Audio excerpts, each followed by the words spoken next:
ഇനി എല്ലാവരും കാത്തിരിക്കുന്നത് ഇന്ത്യ ശ്രീലങ്ക പരമ്പരയ്ക്ക് വേണ്ടിയാണ്. ഏകദിനവും T20യുമാണ് ഇന്ത്യ ശ്രീലങ്കയുമായിട്ട് കളിക്കുന്നത്. ഇതിനുള്ള ഇന്ത്യൻ ടീമിനെ കുറിച്ചാണ് നമ്മൾ ഇന്നത്തെ വീഡിയോയിൽ നോക്കുന്നത്. ഇത്തരം ക്രിക്കറ്റ് ന്യൂസിന് വേണ്ടി ഈ ചാനൽ മറക്കാതെ സബ്സ്ക്രൈബ് ചെയ്യൂ. ശ്രീലങ്കൻ പരമ്പരയിൽ ജംബോ സ്ക്വാഡിനെയാണ് BCCI പ്രഖ്യാപിക്കാൻ പോകുന്നത്. ഇന്നല്ലെങ്കിൽ നാളെ ടീമിനെ പ്രഖ്യാപിക്കുമെന്നാണ് റിപ്പോർട്ട്. നേരത്തെ വന്ന റിപ്പോർട്ടുകൾ പ്രകാരം രോഹിത് ശർമ്മയും കോഹ്ലിയും കളിക്കില്ലെന്നാണ് അറിയിച്ചിട്ടുണ്ടായിരുന്നത്.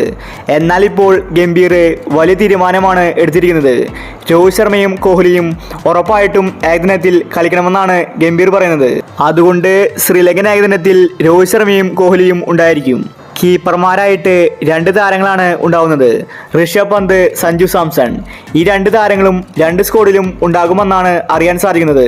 ഋഷഭ് പന്തിനെ മെയിൻ കീപ്പറായിട്ടും സഞ്ജുവിനെ ബാക്കപ്പായിട്ടാണ് ടീമിൽ എടുക്കാൻ പോകുന്നത്. സഞ്ജുവിനെ പ്ലേയിങ് 11-ൽ അവസരം കിട്ടാൻ സാധ്യതയില്ല. എങ്കിലും ശ്രീലങ്കൻ സ്ക്വാഡിൽ സഞ്ജു ഉണ്ടായിരിക്കും. അതുപോലെ ശ്രേയസ് അയ്യറിനെ തിരിച്ചു വിളിക്കാൻ പോവുകയാണ്. വേൾഡ് കപ്പിൽ ഇല്ലാതിരുന്ന KL രാഹുലും ശ്രീലങ്കൻ പരമ്പരയിൽ ഉണ്ടായിരിക്കും. രോഹിത് ശർമ്മ കളിക്കുകയാണ് ിൽ രാഹുലായിരിക്കും വൈസ് ക്യാപ്റ്റൻ. ഇനി ഇന്ത്യയുടെ സീനിയർ താരങ്ങളായ ജഡേജ, ഷമി, സിറാജ്, ബുംറ തുടങ്ങി എല്ലാ താരങ്ങളും ശ്രീലങ്കൻ പരമ്പരയിൽ ഉണ്ടായിരിക്കും. എല്ലാവരെയും തിരിച്ചു വിളിക്കാൻ പോവുകയാണ്.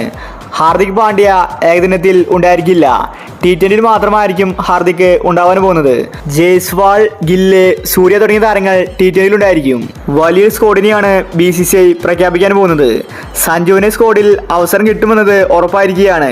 ശ്രീലങ്കയുമായിട്ട് 3 T20യും 3 ഏകദിനവും ഇന്ത്യ കളിക്കുന്നുണ്ട്. പുതിയ കോച്ചായ ഗംഭീറിന് കീഴിലായിരിക്കും ശ്രീലങ്കൻ പരമ്പരയിൽ ഇന്ത്യ കളിക്കുന്നത്. അതുകൊണ്ട് ടീമിൽ വലിയ മാറ്റങ്ങൾ വന്നേക്കും. ഗംഭീർ വരുമ്പോൾ ലോട്ടറി അടിക്കുന്നത് സഞ്ജുവിനാണ്. സഞ്ജുവിന് കൂടുതൽ അവസരങ്ങൾ ഗംഭീർ കൊടുക്കും. ജൂലൈ 27-നാണ് ആദ്യ T20. അപ്പോൾ ഇത്തരം ക്രിക്കറ്റ് ന്യൂസിന് വേണ്ടി ഈ ചാനൽ മറക്കാതെ സബ്സ്ക്രൈബ് ചെയ്യൂ. Check out the website in comment section and play.